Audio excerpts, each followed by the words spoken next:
Ne te fie pas à tes yeux. Tout ce qu'ils te montrent, ce sont des limites, les tiennes.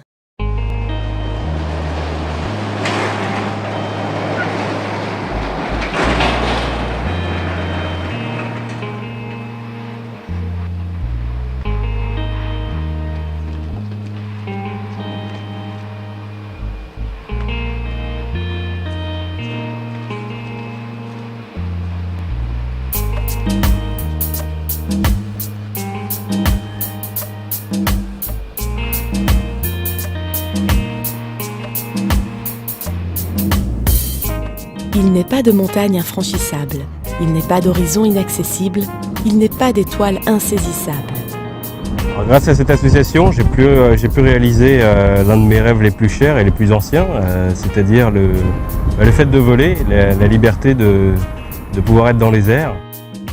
C'est en mars 1998 qu'Éric Van Rooyen et Patrice Radiguet jettent les bases de ce qui deviendra l'Association européenne des pilotes handicapés visuels, bien plus connue sous le nom des mirovolants.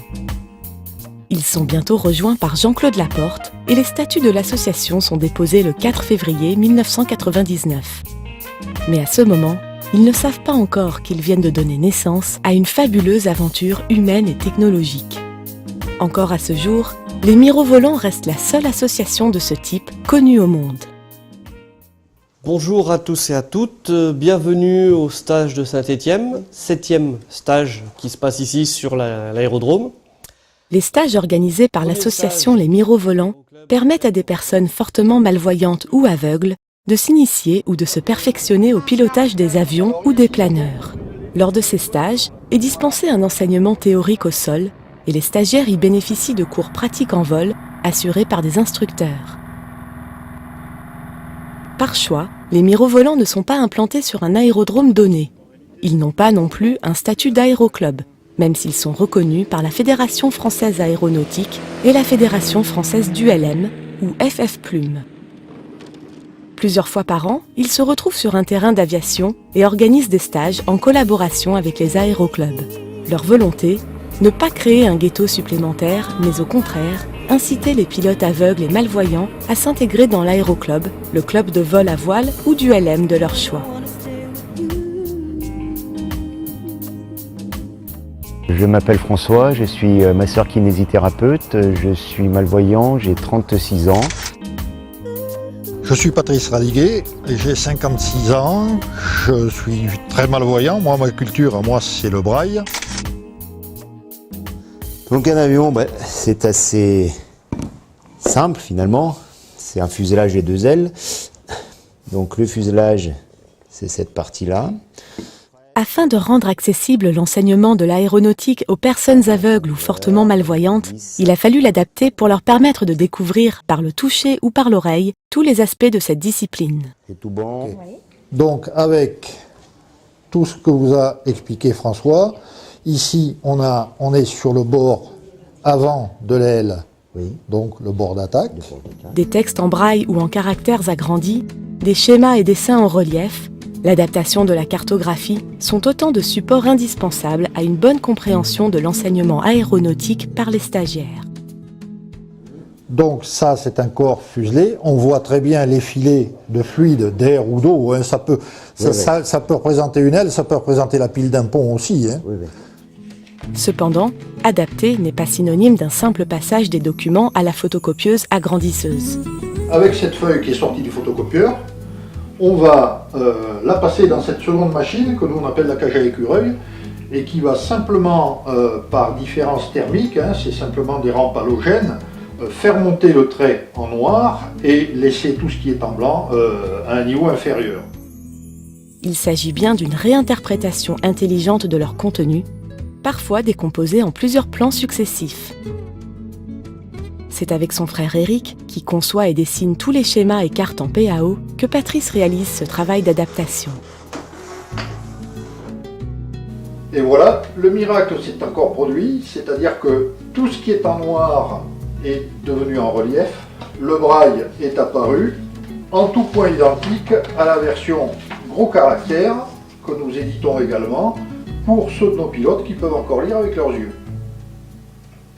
Ici, Tant François que Patrice utilisent des maquettes ou des objets techniques afin de communiquer à leurs auditeurs la forme exacte de l'avion qu'ils vont utiliser pendant leur vol, le mouvement d'une pièce par rapport à une autre ou le trajet des filets d'air autour d'un profil. Quand on met le filet d'air sur l'extrado, on s'aperçoit que l'air fait plus de chemin sur un extrado que sur un intrado. Voler, c'est aussi comprendre comment ça vole, pourquoi ça vole, et surtout à partir de quand ça risque de ne plus voler. C'est la connaissance de tous ces paramètres qui va faciliter l'accès à la partie pratique en vol. La visite pré-vol, à laquelle procède tout pilote avant de s'installer à bord, est la base même de la sécurité. Le bon fonctionnement de chaque organe est ainsi vérifié. Chaque vis doit être à sa place, chaque écrou correctement serré, même si les avions sont soumis à des visites aussi régulières qu'obligatoires. Seuls, pour les pilotes les plus aguerris, ou bien en compagnie de Patrice, chacune et chacun se livre à cet examen minutieux. Ici encore, c'est avec ses doigts que l'on procède. Et tant pis si, parfois, il arrive qu'on les mette un peu dans la graisse. Bernard Donorio, 53 ans, pré-retraité, anciennement standardiste à la mairie de Nice. Voilà, volet, rentrée. Une fois installé à bord, il est essentiel de pouvoir localiser à coup sûr pendant le vol chacune des commandes, le moindre interrupteur. C'est à cela que s'attache l'instructeur, avec chacun de ses élèves Miro. Puis ensemble, on procède à la checklist avant décollage. Grâce aux informations délivrées par le dispositif Soundflyer, les élèves pilotes handicapés de la vue vont avoir accès à l'essentiel des informations indispensables pour mener à bien leur vol. Rien d'entendre faire sur celui-là. Volet pas une fin. On est à combien? On est à 2600 pieds en montée là. D'accord. Vous êtes un peu en transparence comme on est près de l'autre. Ouais, mais j'ai compris, non, je laisse faire, hein. Tout est suivi de toute façon. Voilà. Et il s'en va. Il fait un petit break pour s'en aller. Grâce aux informations délivrées par le dispositif Soundflyer, les élèves pilotes handicapés de la vue vont avoir accès à l'essentiel des informations indispensables pour mener à bien leur vol. C'est à partir de novembre 2002 qu'un groupe d'ingénieurs de chez Thales conçoit et réalise le prototype du dispositif Soundflyer, véritable tableau de bord sonore et vocal. Ce dispositif sera testé pour la première fois en grandeur nature par Patrice, lors de sa participation au Tour ULM en août 2003. Depuis le stage de Toussaint 2004, tous les élèves pilotes de l'association sont formés à l'aide de ce système. Grâce au travail de ces ingénieurs, les membres des Miro volants ont désormais accès à l'essentiel des informations de vol et de navigation qui leur sont nécessaires, et ils sont pleinement acteurs à bord, même si la présence d'un instructeur ou d'un pilote bienvoyant sera toujours indispensable à leur côté.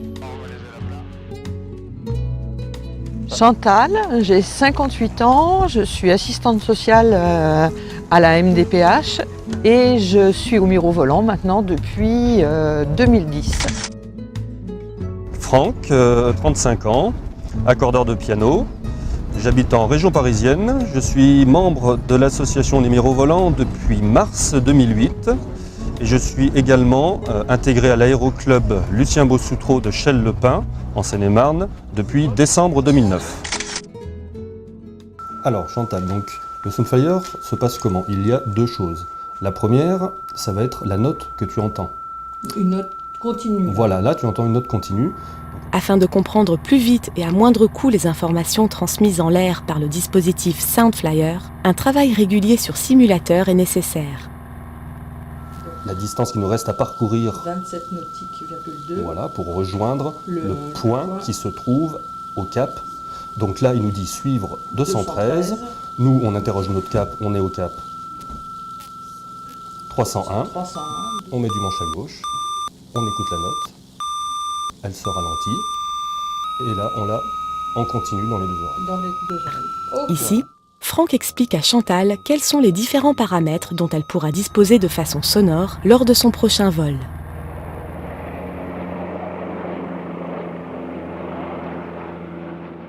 Je m'appelle Myriam, j'ai 30 ans, je suis chef de projet chez IBM et je vis à Paris.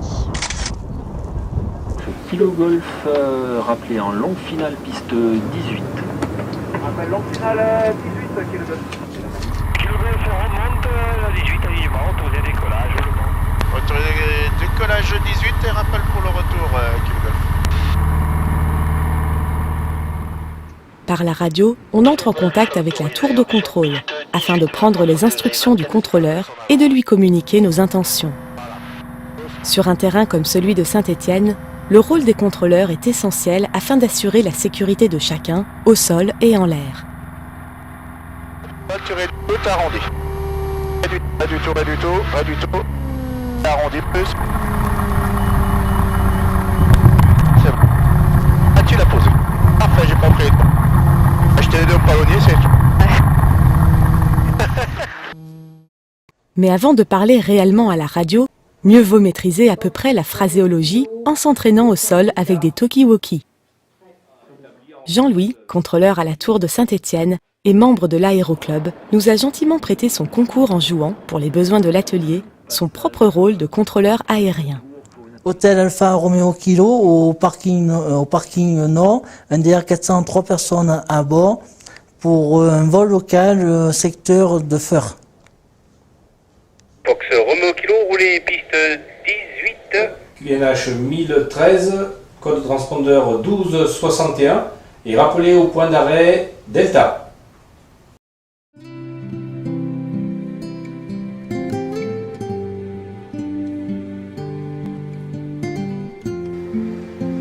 Les mirovolants n'organisent pas seulement des stages de pilotage avion. Quelques-uns d'entre eux aiment à se retrouver tous les étés sur le terrain de Moissac-Gandalou pour pratiquer le vol à voile. Grégory Orr, donc le chef pilote du centre de vol à voile. Donc mon travail consiste pour l'essentiel à former les pilotes et à organiser l'activité du club tout au long de la saison. Je suis Stéphane Ropito, je suis kinésithérapeute et je suis membre des mirovolants depuis maintenant 3 ans. J'ai découvert le vol à voile au travers des stages avion déjà, et puis au travers de la réputation du stage de Moissac. Et là, c'est la deuxième année où j'y vais, et je pense que je suis tombé dedans. Alors le travail d'instruction, que ce soit avec un miro ou un pilote qui voit normalement, est exactement le même. Je vais adapter certainement certaines parties. Notamment donc, le repère principal dans un planeur, c'est le repère capot, c'est-à-dire le bout du planeur par rapport à l'horizon. Ça, c'est nos deux repères. C'est les repères qui font défaut donc aux non-voyants. Le problème donc va être d'arriver verbalement à leur faire trouver cette référence et à y revenir. Donc nous, on va remplacer ça, cette référence visuelle, par des indications vocales. 140 km/h.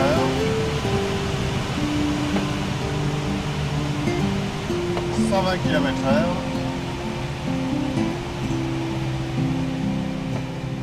Et une fois qu'on a réussi à trouver la façon de communiquer entre nous, donc c'est différent pour chaque pilote, on va adapter un petit peu aux sensations de chacun. Une fois qu'on a réussi à se mettre d'accord là-dessus, tout le reste est identique.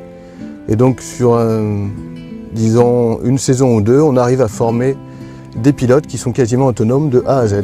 C'est-à-dire qu'on garde les commandes un petit peu au décollage, parce qu'elles suivent du remorqueur, mais après ils sont capables de tenir 3/4 d'heure tout seuls en l'air, sans notre aide, à part les indications qu'on leur donne.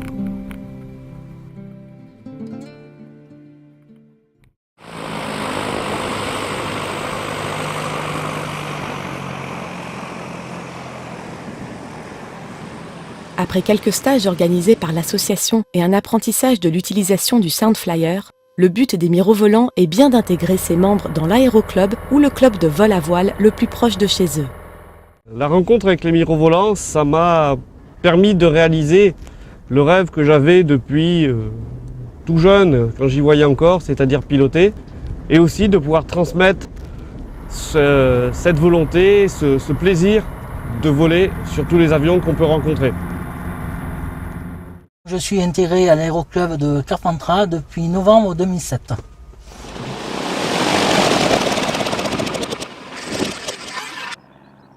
Les mirovolants, je ne connaissais pas. Donc j'ai fait voler Bernard pour la première fois. J'ai tâtonné un peu pour essayer de comprendre comment ça se passait. Et puis ça s'est très très bien passé. J'ai eu aucune difficulté à l'intégrer. J'étais ses yeux et lui pilotait l'avion.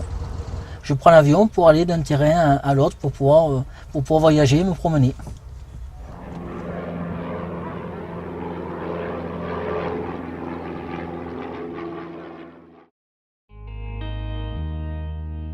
Mais l'intégration en aéroclub, c'est aussi la participation de nos pilotes à des rallyes et des voyages aux côtés de leurs camarades valides.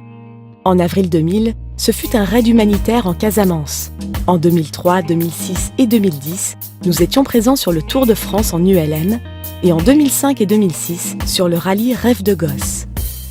Aujourd'hui, 3 mirovolants ont décidé d'aller plus loin encore. Patrice et Chantal en devenant propriétaires de leur avion et Jean-Claude en aménageant chez lui sa propre piste.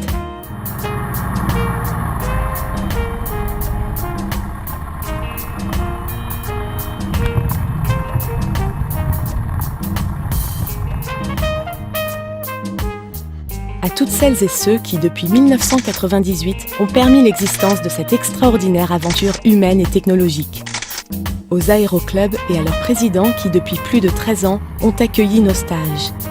À tous les instructeurs de vol et pilotes qui nous ont accompagnés dans cette aventure.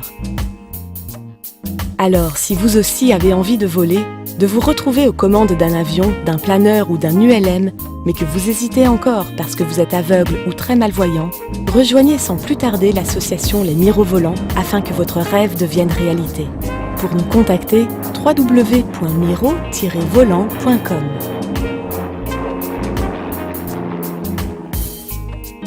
Mais tu t'es mis en virage gauche.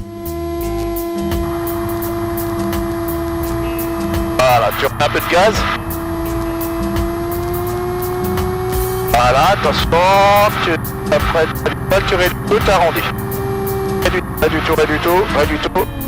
T'arrondis plus. C'est bon. Ah, tu l'as posé. Parfait, j'ai pas pris les temps. Acheter les deux au palonnier, c'est tout. Voilà, tu peux rentrer les volets pour assurer ton avion par terre.